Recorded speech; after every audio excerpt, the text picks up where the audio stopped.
Namaskara Karnataka. Hey Gidra. I hope you're all doing well. Please stay safe during the pandemic. Please use mask, please use sanitizers, maintain social distancing, and if you have not taken vaccine, please do take your vaccine. Today we are going to talk about a topic from Karnataka. The topic of discussion is Mekedatu Reservoir. Why we are discussing this? Because recently Indian National Congress in Karnataka had begun Mekedatu March. So we are going to understand why INC started Mekedatu March, why the Mekedatu March was halted, what is this Mekedatu Reservoir. Now to understand this, we'll also talk about Karnataka and Tamil Nadu water dispute over Kaveri, and eventually we'll understand what is the status of Mekedatu Reservoir and what next, what to expect next. The question is why this march is happening now. We'll also understand this at the end of the discussion. So you'll get all this information in this video. To get to know that, stay with me on StudyIQ. I am your friend Rahul Saigamkar. You can follow me on the ID @RahulSai222. If you have any queries, if you have doubts, if you want to connect with me, you can directly message me on Instagram. I do reply on Saturdays and Sundays. And if you're preparing for state PSC examination, here's a list of state PSC programs that we run.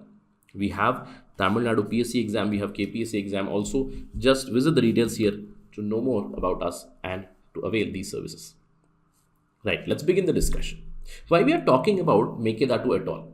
We know that the main opposition party in Karnataka, Indian National Congress, they started a march on January 9, 2022. This should be 2022. So we are still in the hangover of 2021, right?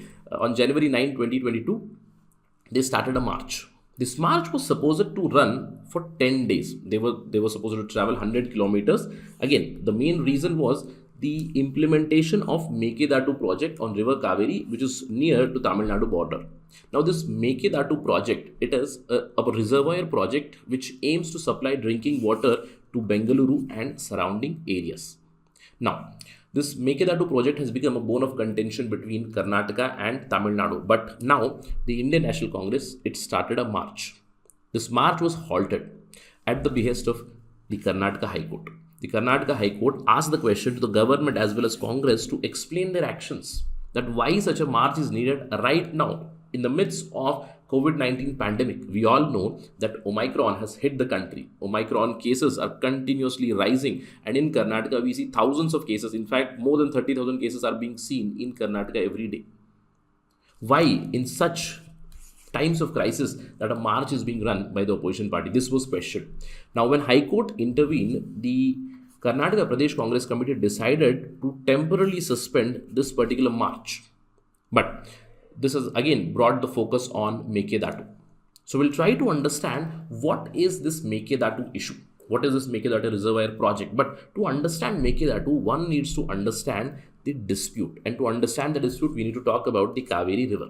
Now this is the Kaveri Basin. Kaveri Basin is basically shared by majoritarily Karnataka and Tamil Nadu. The river originates in the Talakaveri, right, in the Chikmagalur district, and it flows through Karnataka and eventually it enters Tamil Nadu and it drains into the Bay of Bengal. Now we all know this. Now the problem here is this dispute on Kaveri, it is centuries old. I would say it creeped in the British era. Why? Because in 1892, the Kaveri dispute began. In 1892, it was not Karnataka state, but it was the princely state of Mysuru. And we all know that the Mysuru administration was quite extensive. Many of the Mysuru Divans, they had contributed immensely towards the development. A classic example being Sir M. Vishweshwaraya, KRS Dam. We know about that, right? So the dispute begins with the KRS Dam itself. The Mysuru administration, it had proposed to build a dam and irrigation systems in the Mysuru region over Kaveri. But that time, it was not Tamil Nadu, it was Madras Presidency. So Madras Presidency was under the British rule. So the approval for the project was not given. But eventually in 1924, Mysuru, the princely state, and Madras, they reached an agreement.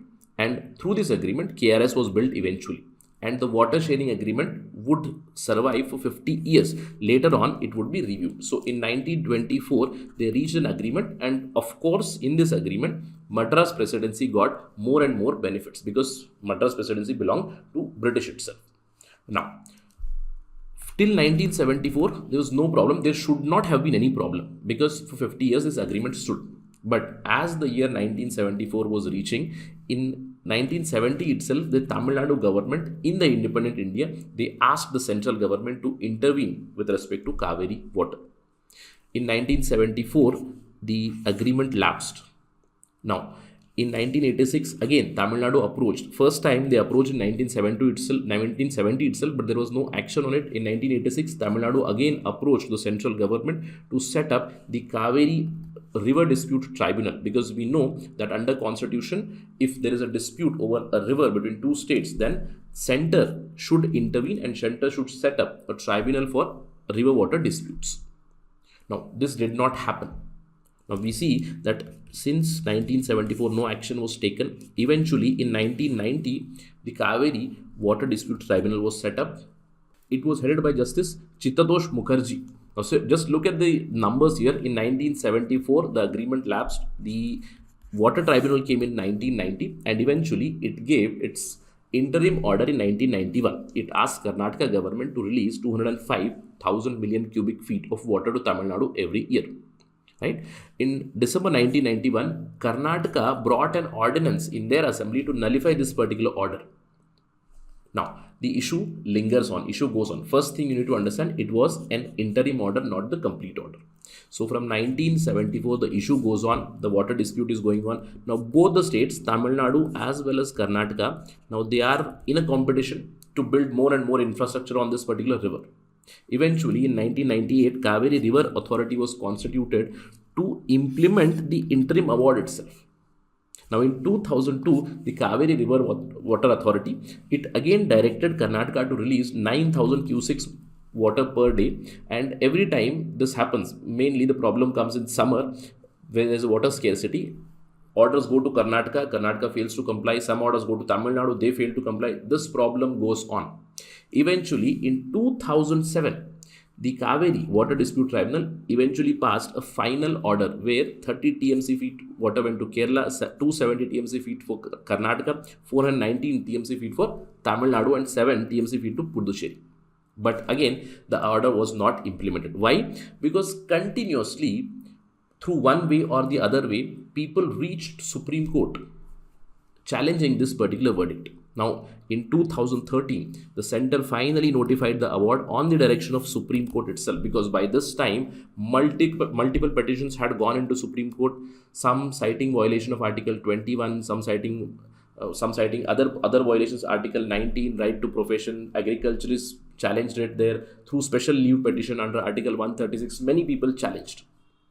In 2013 itself, Tamil Nadu government, it again sought the intervention of Supreme Court. Now, this time they asked some sort of damages from Karnataka because they did not accept or they did not implement the water tribunal's orders.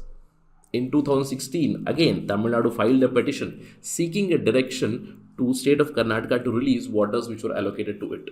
So this issue is still going on. In fact, this is a big legal loophole in India with respect to the river water dispute. And that is why the center has decided to let go of this ad hoc system of the central water dispute tribunals and set up a permanent tribunal, right?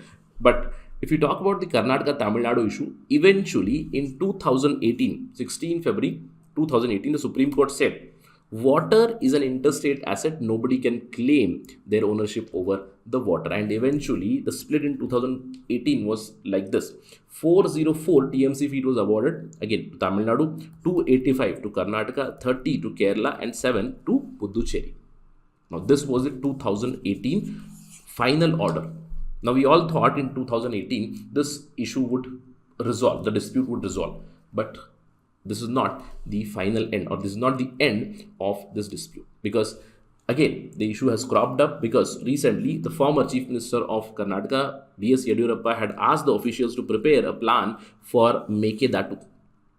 And he had requested the Tamil Nadu Chief Minister M.K. Stalin not to intervene or to support this particular proposal. Let us work out something bilaterally. That was a request.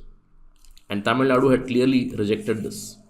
And now the Indian National Congress, it started a march to put pressure on the ruling government, which is BJP, and now the CM is Basavaraj Bommai, to ensure that the Mekedatu project is implemented over Kaveri River. There is a dispute going on over water sharing, and now there is a march going on so that Karnataka builds this Mekedatu reservoir.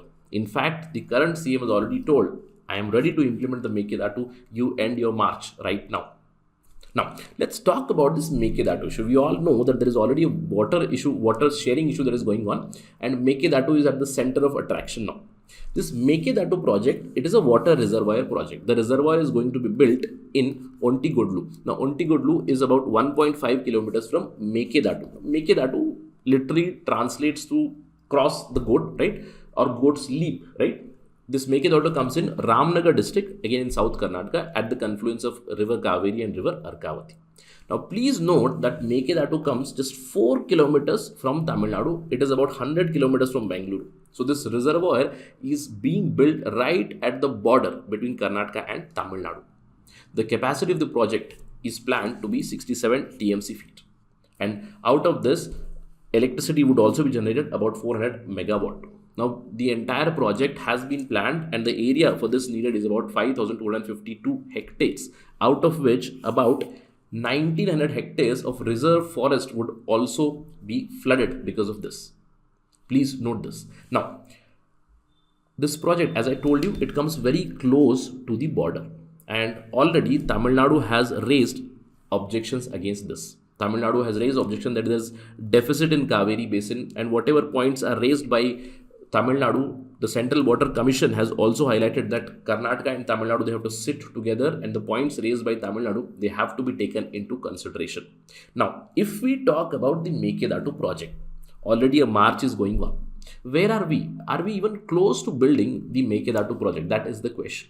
See, after the 2008 Supreme Court verdict, the final verdict, in January 2019 itself, at that time, it was the JDS and the Congress government. After the 2018 hung assembly, the BJP was the single largest party, but Congress and JDS coalition, they set up the government and they submitted a detailed project report to the Central Water Commission as well as the Kaveri Water Management Authority.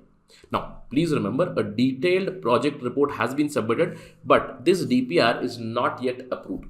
The project not just needs approval from the CWC or the Kaveri Water Management Authority, it needs environmental clearances from the MOE of CC also. Many environmentalists have raised concerns about Mekedatu project. In fact, environmentalists cite that multiple elephant corridors are going to be impacted because of Mekedatu. So, right now, the detailed project review has been submitted. The work is about to begin, but a lot of clearances are going to be ahead. Clearance from central government, probably they might get it because in Karnataka there is BJP government, center also BJP government. The environmental clearances might come, but again, consent of Tamil Nadu would also be needed, which would be again challenged, and we are looking at a bigger legal battle in upcoming days. But right now, the march was called and the march was halted. So let's wait and watch how things will unfold, because the Indian National Congress is going to put more and more pressure on the ruling government BJP, because they said that we are going to temporarily halt the Mekedatu Padayatra, but once things improve, we are going to restart this particular launch. Apart from this, the Indian National Congress in Karnataka has also said that they are going to go on a foot march for the implementation of Mahadayi project, not just the Mekedatu project, but Mahadayi project also. So water is going to be a very important issue in the next KPSC for sure, right? So we'll keep an eye on this. But one thing has to be observed here. Why there is so much of traction, why there is so much of politics over all this going on. Politics, first of all, between Karnataka and Tamil Nadu, and internal politics in Karnataka. Why? Because we all know that the last assembly election was in 2018, and next year in 2023, we are looking at Karnataka assembly election, and the major players are obviously BJP, Congress and JDS, and now Congress has started this march or the politics of Padayatra, where first Mekedatu Padayatra began, and next they are going to take up a Padayatra or a foot march for implementation of Mahadayi project also. We'll keep a keen eye on this. If any development comes from Karnataka, we'll talk about that as soon as possible on StudyIQ. But that is it right now in this particular session. Thank you for watching this. Jai Hind.